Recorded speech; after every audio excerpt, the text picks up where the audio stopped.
selon l'heure à laquelle tu suis cette vidéo. Je rends grâce à Dieu qui me permet d'être de nouveau là pour pouvoir partager sa parole avec toi. Je me réjouis que tu sois là pour pouvoir non seulement l'écouter, mais aussi la mettre en pratique. Et je compte sur le Seigneur pour pouvoir faire cette vidéo sans pouvoir éternuer parce que je ne sais pas si tu le constates, je suis très enrhumée et je compte sur le Seigneur pour que tout se passe bien. Alors, aujourd'hui, nous sommes dans le livre de 2 Rois au chapitre 4. Permets-moi de le lire rapidement. La veuve d'un disciple des prophètes implora Élisée en ce terme. Ton serviteur, mon mari, est mort. Tu sais combien il reverrait l'Éternel. Or, voilà que l'homme qui lui avait prêté de l'argent veut prendre mes 2 enfants et en faire des esclaves.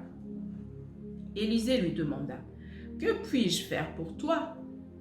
Dis-moi ce que tu as dans ta maison. » Elle répondit, « Je n'ai plus rien d'autre chez moi qu'un flacon d'huile. » Il dit alors, « Va donc emprunter chez tous tes voisins autant des récipients vides que tu pourras. Puis tu rentreras chez toi, tu fermeras la porte sur toi et sur tes fils.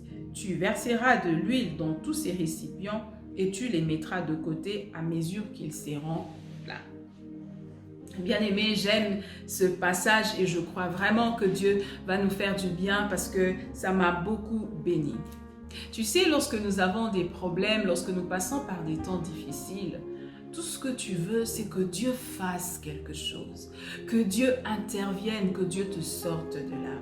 Quand tu es dans la trentaine et que tu rêves de te marier et que jusque-là dans ta vie, il n'y a pas une personne prête à faire ce pas avec toi, ou peut-être que tu t'es déjà marié, ça fait 5-10 années que tu attends à avoir des enfants mais que ça n'arrive toujours pas. Tu pries, tu jeûnes, tu cries vers le Seigneur, tu consultes les médecins, tu fais tout ce qui est à ton pouvoir pour pouvoir sortir de là. Peut-être que toi, ton problème, c'est l'infidélité de ton mari, sa dépendance à l'alcool, ou peut-être que c'est le chômage, les dettes, ou c'est ton fils qui est dans la drogue, c'est ta fille qui se rebelle. Tout ce que tu veux, c'est sortir de là. Tu pries, tu cherches Dieu. Eh bien, c'est dans cette situation que se trouvait cette femme. Elle avait des problèmes. Voilà, son mari venait de mourir et à sa mort, il a hérité de lui 2 enfants et une montagne de dettes. Alors elle est allée voir le prophète Élisée. Elle lui dit, « Prophète, voilà ma situation. » Pourquoi le prophète Élisée? Parce que pour elle, c'était la personne qui pouvait l'aider. N'est-ce pas ce que nous faisons lorsque, par exemple, nous avons des problèmes d'insolvabilité? Nous allons voir ce frère, cette tante, cet oncle dont nous savons a les moyens pour pouvoir nous dépanner. Ou peut-être que lorsque tu as des problèmes en justice, tu appelles cet ami dont tu connais être avocat ou que son père est juge, je ne sais quoi, mais tu fais quelque chose parce que tu veux sortir de là. Eh bien, cette femme est allée voir le prophète Élisée parce que le prophète avait des connaissances, avait une très bonne relation avec le roi. Et voilà, c'était un serviteur de Dieu. Il pouvait faire quelque chose pour elle. Il pouvait lui donner de l'argent ou parler avec le créancier pour annuler sa dette. Mais après avoir parlé de son problème, le prophète lui pose 2 questions. Et c'est ce qui nous intéresse aujourd'hui. Il commence par lui demander, « Qu'est-ce que tu veux que je fasse pour toi ?» Bien-aimé, si c'était moi à la place de cette femme, j'aurais tout de suite déballé mon sac parce que vraiment, quand je suis devant la personne qui peut résoudre mon problème, bien aimé, il me pose une question comme ça, j'aurais tout de suite dit, je veux de l'argent, je veux ceci, je veux cela. Mais le prophète n'a pas donné le temps à cette femme de répondre à sa question, qu'il a tout de suite posé une 2e question. Qu'as-tu chez toi à la maison? En fait, je crois que le prophète n'a pas permis à cette femme de répondre à sa première question parce que le prophète ne voulait pas entendre cette femme dire ce qu'elle voulait que l'on fasse pour elle, mais plutôt c'est qu'elle était prête à faire pour les autres malgré son problème. Le prophète ne voulait pas entendre cette femme dire ce qu'elle voulait recevoir des autres, mais plutôt c'est qu'elle était prête à faire pour les autres, à donner aux autres malgré les difficultés qu'elle avait dans sa propre vie. Le prophète lui dit, « Qu'est-ce que tu as chez toi à la maison ?» Bien-aimé, dans la précipitation, lorsque j'essaie de me mettre à la place de cette femme, j'ai l'impression, voilà, cette question m'aurait un peu dérangée. Parce que je suis veuve, je viens chez toi, je te dis que voilà, mon mari est mort, mes enfants sont menacés d'esclavage et toi tu me poses la question, c'est que j'ai. Eh bien prophète, si j'avais quelque chose, tu crois vraiment que je serais venu chez toi? Je suis venu, je suis là parce que je n'ai rien, parce que j'ai besoin que tu me donnes quelque chose et toi tu me poses la question, c'est que j'ai chez moi? Vraiment, tu es sérieux? Et ne vous en faites pas. Le prophète, la femme, la veuve n'était pas impulsive comme moi. Elle avait beaucoup de patience. Que Dieu m'aide. Cette femme a répondu poliment. Elle a dit, non prophète, je n'ai rien, je n'ai qu'un vase d'huile. Et lorsque le prophète a entendu qu'elle avait qu'un vase d'huile, le prophète lui dit ceci, je paraphrase. Eh bien, il se trouve justement que tes voisins n'ont pas d'huile. Alors, ce que tu vas faire, tu vas aller chez eux, prendre leur vase d'huile vide, les ramener chez toi et prendre ton huile, remplir leur vase d'huile vide, le remplir d'huile. Et puis, quand tout ceci sera plein, reviens vers moi. Je ne comprends pas. Prophète, c'est moi qui suis dans les besoins. C'est moi qui ai besoin d'une solution. Et toi, tu veux que je prenne la seule chose qui me reste, la seule bonne chose que j'ai chez moi, ce vase d'huile, que je puisse le mettre dans les vides de la vie de mes frères, que je puisse le donner aux autres. Parce que le prophète n'avait pas encore dit à sa femme que tout l'huile qu'il allait mettre dans ces vases allait lui revenir. Donc cette femme ignorait ça. Pourquoi je prendrais la seule chose que j'ai alors que moi-même j'ai des problèmes pour les donner aux autres? N'est-ce pas, bien-aimés, lorsque nous avons des problèmes, lorsque nous passons par des temps difficiles, nous sommes dans cette posture où nous voulons recevoir. Parce que dans notre tête, c'est nous qui avons des problèmes. C'est nous qui avons besoin d'être secourus. C'est à nous de recevoir de Dieu. C'est à nous de recevoir des autres. Nous ne sommes pas disposés à donner parce que, ayant des problèmes, nous sommes trop conscients de ce qui nous manque. Alors nous voulons recevoir. Mais ce que Dieu nous enseigne dans ce verset, c'est que malgré les problèmes que tu as, bien-aimé, il y a dans ta vie un vase d'huile. Quelque chose qui n'est pas directement une solution à ton problème, mais qui est tout ce qu'il faut pour remplir le vide qui se trouve dans la vie de ton frère, qui est la solution qui manque à ton frère pour qu'il ait la paix, pour qu'il ait la joie. Bien-aimé, il y a dans ta vie, quelles que soient les difficultés que tu traverses en ce moment, un vase d'huile. Et ce vase d'huile peut être tes connaissances, ta capacité, tes capacités, ton argent, ton habilité, tes services, c'est quelque chose que tu as dans ta vie. Ça peut peut-être pas te donner des enfants, ça peut peut-être pas te donner un mari, mais c'est tout ce qu'il faut pour apporter la paix dans la maison de l'autre, pour donner du travail à la vie de l'autre, pour apporter une solution à quelqu'un d'autre. Et bien le Seigneur te dit, commence par prendre ce qu'il a déjà déposé dans ta vie pour solutionner les problèmes des autres. Et ton problème, il s'en occupera dans la suite. Bien-aimé, c'est pas que je suis en train de minimiser les difficultés par lesquelles tu passes, mais à la lumière de la parole de Dieu, écoute-moi, quels que soient les problèmes que tu traverses en ce moment, il y a toujours quelque chose que tu peux faire pour rendre meilleure la vie de quelqu'un d'autre. Il y a toujours un vase d'huile dans ta vie qui peut remplir un vide qui se trouve quelque part, qui peut donner une réponse à un questionnement, qui peut apporter une vie là où il y a la mort. Peut-être que ce vase d'huile que tu as chez toi n'est pas une solution directe à ton problème, mais c'est tout ce dont tu as besoin, ton prochain, pour trouver la solution à son problème. Bien-aimé, lorsque Dieu a créé l'homme, lorsque Dieu a créé Adam, la première mission qu'il lui a donnée, ce n'était pas de résoudre ses propres problèmes. Non, il n'a pas demandé à Adam de s'occuper de lui-même. La première mission qu'il lui a donnée, c'était de donner du sens à la vie des autres. La Bible dit, il a emmené des animaux près d'Adam afin que celui-ci puisse donner de nom à chacun de ces animaux. Alors que Adam lui-même était sans Ève, il n'avait pas de femme, mais Dieu lui a d'abord demandé de donner du sens à la vie de ces animaux. Ils étaient sans identité, ils étaient sans nom. Lorsque Adam a mis son intelligence, il s'est appliqué à donner du sens à la vie des autres. Après, Dieu est venu à son secours en lui donnant ce qui lui manquait.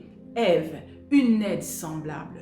Bien-aimé, je ne sais pas ce qui manque dans ta vie en ce moment, mais laisse-moi te dire, deux fois, c'est en cherchant les bonheurs des autres qu'on arrive à trouver son propre bonheur. Dieu t'appelle ici à regarder dans ta vie tu dois trouver en toi cette huile, cette capacité, cette habilité, c'est que tu as, une richesse que tu as, qui n'est peut-être pas en ce moment la solution directe à ton problème, mais c'est tout ce qu'il faut pour que ton prochain puisse avoir la paix, puisse trouver la solution à son propre problème. Bien-aimé, tu sais, l'autre fois, je vous ai parlé du témoignage de ma sœur qui a fait 8 ans de mariage sans enfant. Et avec sa permission, je veux vous raconter aujourd'hui une particularité. C'est que dans les premières années de son mariage, elle était très engagée à trouver une solution à son problème. Elle voulait sortir de ce problème. Elle et son mari étaient à fond. Ils priaient, jeûnaient, consultaient les médecins. Elle-même, puisqu'elle est médecin, donc elle a accès à des grands médecins. Elle faisait tout ça. Mais me tenant à ses côtés, j'ai constaté ceci. Plus elle s'occupait de son problème, plus elle cherchait de sortir de sa situation, plus son problème s'aggravait. En fait, plus elle consultait les médecins, plus elle en parlait, plus elle cherchait à en sortir. Ces années-là, les premières années, elle a été opérée des myomes, des kystes, c'était problème après problème. Son problème s'aggravait, elle avait fané, elle avait maigri. Ça n'allait pas du tout. Mais quelques années après, j'ai remarqué, j'ai constaté un changement en elle. Elle qui était toujours préoccupée pour sa situation, elle a changé de cap. En fait, son problème de stérilité, c'est comme si elle avait relayé ça au second rang, au troisième rang. Elle ne s'occupait plus de ça comme avant. Elle a changé ses priorités. Puisqu'elle est médecin et qu'elle étudiait pour se spécialiser, je l'ai vue se donner à fond dans ses études. Et en plus de ça, elle aidait les autres. Elle était là pour les autres. Elle aidait son amie avec ses enfants, la garde de ses enfants, les études. Elle s'occupait d'organiser les choses pour son amie. Avec son intelligence, voilà, ses connaissances en médecine, elle donnait quelquefois des soins aux autres, elle facilitait l'accès aux médecins. Vraiment, elle était là pour les autres. Quand on entendait parler, c'était qu'elle devait faire quelque chose pour quelqu'un. Mais il y a une histoire particulière, il y a une chose qu'elle a fait qui m'a vraiment touchée. C'est qu'il y a une femme que nous connaissions qui était aussi mariée depuis beaucoup d'années, mais qui n'avait pas d'enfant. Pourquoi? Parce qu'elle avait des problèmes, des myomes, des kystes, voilà, le ventre, tous ces problèmes et tout. À un certain moment, ces problèmes étaient tellement graves que son ventre avait tellement grossi que les gens autour d'elle pensaient même qu'elle était enceinte. Mais cette femme ne l'était pas, c'était tous ces kystes, ces myomes, voilà, qui étaient là.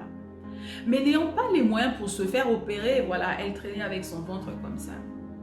Alors ma sœur, dans cette démarche où elle s'est donnée pour les autres, je l'ai vue s'engager pour aider cette femme.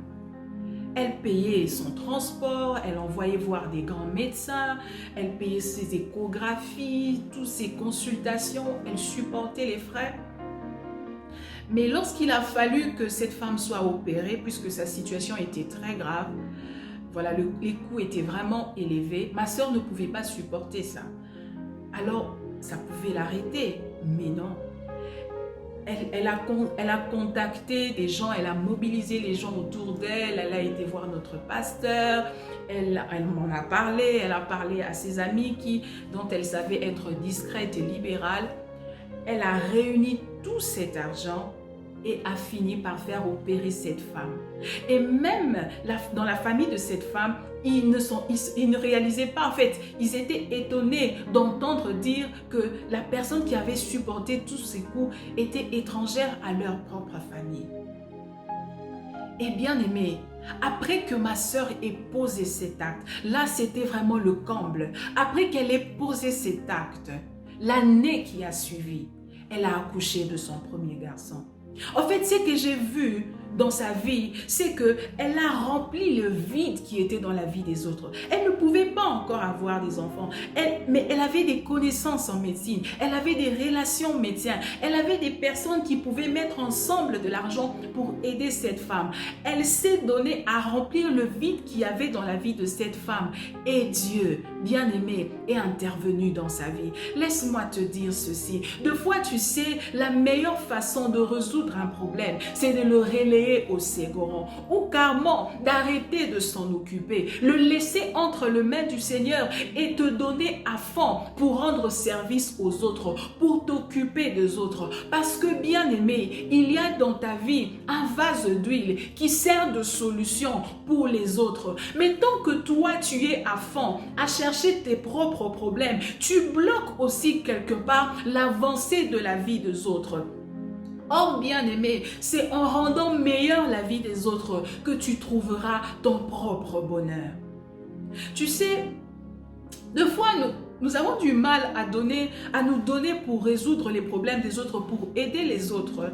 Lorsque nous-mêmes, nous avons des difficultés. Pourquoi? Parce qu'on se dit, quand Dieu m'aura béni, quand Dieu m'aura guéri, quand Dieu m'aura donné de l'argent, alors je vais aider les autres. Alors je vais soutenir les autres. Mais laisse-moi te dire que ça ne se passe pas comme ça. Avant que Dieu fasse quelque chose dans ta vie, tu vas d'abord devoir déjà commencer à poser cet acte. Même petit, mais tu dois commencer à le faire. Tu dois le faire. Je ne sais pas si tu as déjà remarqué ceci dans le livre de Genèse au chapitre 27 ou 26, si je ne me trompe pas. Jacob dit ceci. Il dit, quand il a vu l'échelle à Bethel, il dit, j'ai vu les anges des dieux monter et descendre. Et Jésus le répète dans Jean 1 lorsqu'il parle avec Nathanaël. Il lui dit, tu verras les anges de Dieu monter et descendre sur le Fils de l'homme. Bien-aimé, sachant que les anges sont au ciel, on peut penser qu'ils ont fait une erreur en plaçant le verbe monter avant celui de descendre. Mais bien aimé, ceci n'est pas une erreur. Ceci est un principe du royaume des cieux. En fait, la vérité est que quand tu veux voir Dieu faire descendre quelque chose dans ta vie, tu dois toi commencer d'abord par en faire monter. Tout ce que tu veux voir Dieu faire descendre, d'une certaine manière, tu dois commencer d'abord à le faire monter. Quand tu veux recevoir de Dieu quelque chose, tu dois d'une certaine manière commencer à donner. En fait, dans le royaume des cieux, la meilleure façon de pouvoir recevoir, c'est de commencer à donner. Tu te dis, mais comment est-ce que je veux donner parce que ce que j'ai est insuffisant? Oui, bien-aimé, c'est vrai que ce que tu as est insuffisant et ça le restera si toi, tu en restes le seul bénéficiaire. Car la meilleure façon de provoquer la multiplication dans ta vie, c'est de commencer à rendre plusieurs bénéficiaires du peu que tu as. Quand plusieurs deviennent bénéficiaires du peu que tu as, alors Dieu va commencer à multiplier ce qu'il y a dans tes mains pour que les autres en bénéficient aussi. Lorsque tu pars avec moi dans le livre de Jean au chapitre 6, la Bible nous raconte l'histoire de cet enfant qui avait 5 pains et 2 poissons. Bien aimé, aussi longtemps que ces 5 pains et 2 poissons n'étaient destinés qu'à lui-même, cela lui restait. Ça restait 5 pains et 2 poissons. Il n'y avait pas de soustraction, il n'y avait pas de multiplication. Mais dès lors que ce garçon a étendu les champs des bénéficiaires de ces 5 pains et 2 poissons, Jésus a multiplié ses pains. La Bible dit que cet enfant a remis aux disciples ce qu'il avait.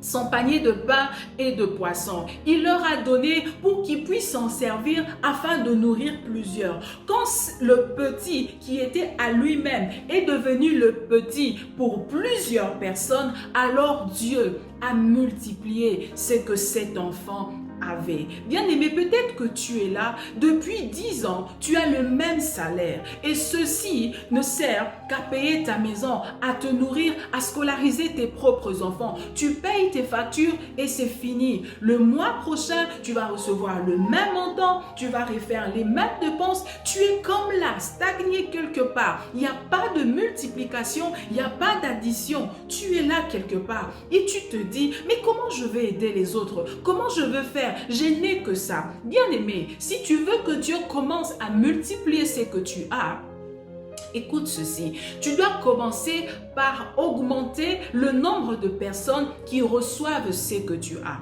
Par exemple, tu peux prendre en charge, malgré que tu n'as que peu, un orphelin pour payer ses études. Tu peux peut-être, si tu es une coiffeuse, offrir de temps en temps une coupe de coiffure, une coupe des cheveux à cette sœur, à cette femme de ton quartier qui ne peut se le permettre, qui se gratte toute dans la tête. Ou peut-être si tu as un garage, un atelier, je ne sais moi, une entreprise, alors que tu veux des nouveaux contrats, alors que tu veux que Dieu puisse t'étendre, t'élargir, tu peux offrir des formations à des orphelins ou à cet étranger qui ne peut se le permettre, ou tu peux, avec le peu que tu as, t'engager à apporter chaque fin du mois un sac de riz dans la maison de la veuve. Bien-aimé, il y a toujours quelque chose avec le peu que tu as que tu peux faire pour rendre meilleure la vie de quelqu'un d'autre. Et c'est quand tu fais ça que Dieu s'occupera de toi. Cet enfant a pris ses 5 pains et 2 poissons. C'était insuffisant, c'était peu, mais en le donnant, en faisant en sorte que le peu qu'il avait devienne pour tout le monde, Dieu a intervenu dans sa vie. Et intervenu dans sa vie. Oh bien-aimé, laisse-moi te dire que Dieu ne t'a pas envoyé sur la terre pour que tu puisses résoudre tes propres problèmes. Il y a certaines situations qui traînent dans ta vie justement parce que tu ne t'occupes que de ça. Tu ne cherches que ton propre bonheur. Tu cherches à tout prix de sortir de là. Alors qu'il y a dans ta vie de l'intelligence, de l'onction, de la capacité, de l'argent, des connaissances, des habilités qui peut déjà rendre meilleure la vie des autres. Dieu sait que tu as des problèmes. Il n'ignore pas tes difficultés, mais il a des priorités. Il veut que tu commences d'abord par prendre le peu que tu as, ce que tu as là, que tu commences à te servir de ça pour remplir le vide de la vie des autres. Et après, tu lui parleras de ton problème. Et après, lui s'occupera de ta situation. Oh mon frère, ma sœur, ne laisse pas, ne passe pas ta vie alors que les autres sont en train de peiner et que tu as dans ta vie ce qui peut leur donner la paix, ce qui peut leur donner la joie, ce qui peut leur faciliter la vie, ce qui peut leur nourrir. Ne le fais pas pourrir dans ta vie, ne le fais pas traîner dans ta vie parce que tu es tellement concentré à trouver ton mariage, à avoir tes enfants, à avoir ta promotion, à avoir ton mariage. Relais ton problème au second rang. Mets les priorités de Dieu avant. Commence à résoudre les problèmes des autres. Occupe-toi des autres. Prends ce peu d'huile que tu as chez toi et déverse ça dans la vie des autres. Et tu verras ce que Dieu fera dans ta vie. Bien-aimé, peut-être que pendant que je suis en train de parler ainsi, tu te dis, mais Anta, c'est justement ce que je fais.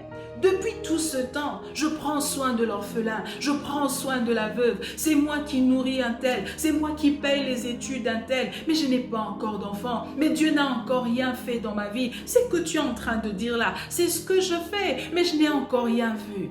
Écoute ceci, bien-aimé. Tu es justement dans le cas de ce petit garçon. Tu sais, lorsque ce petit garçon a remis ses 5 pains et 2 poissons à Jésus, tu penses qu'il était le premier à être servi? La Bible dit, Jésus a dit, faites-les asseoir. Peut-être que ce petit garçon était assis au 100e rang. Et alors que les premières personnes commençaient à recevoir du pain, il était là, il se disait, mais c'est mon plateau de pain, c'est mon panier de pain, c'est les autres qui sont en train de manger et moi c'est mon pain, je ne mange pas encore. Bien-aimé, ce garçon était peut-être choqué comme toi. Il se dit, mais c'est moi qui aide, c'est moi qui sauve, mais j'ai encore faim, je ne suis pas rassasié. Et pourtant le pain qu'ils ont multiplié là, et pourtant la maison de la veuve qui mange là, cet orphelin qui étudie là, c'est moi qui le fais. Mais Seigneur, tu ne penses pas encore à moi, et pourtant je me donne. Bien-aimé, écoute ceci. Lorsque cet enfant a donné son panier de pain et de poissons, il n'y avait que 5 pains et 2 poissons. Mais à la fin, la Bible dit qu'ils étaient tous nourris et qu'il en restait. Jésus a dit ceci aux disciples, ramassez les pains afin que rien ne se perde. Bien-aimés, lorsqu'ils ont ramassé, la Bible dit qu'ils ont rempli 12 paniers de pain et de poissons. Bien-aimés, lorsque cet enfant a récupéré son panier de pain, tu penses que ce panier était vide?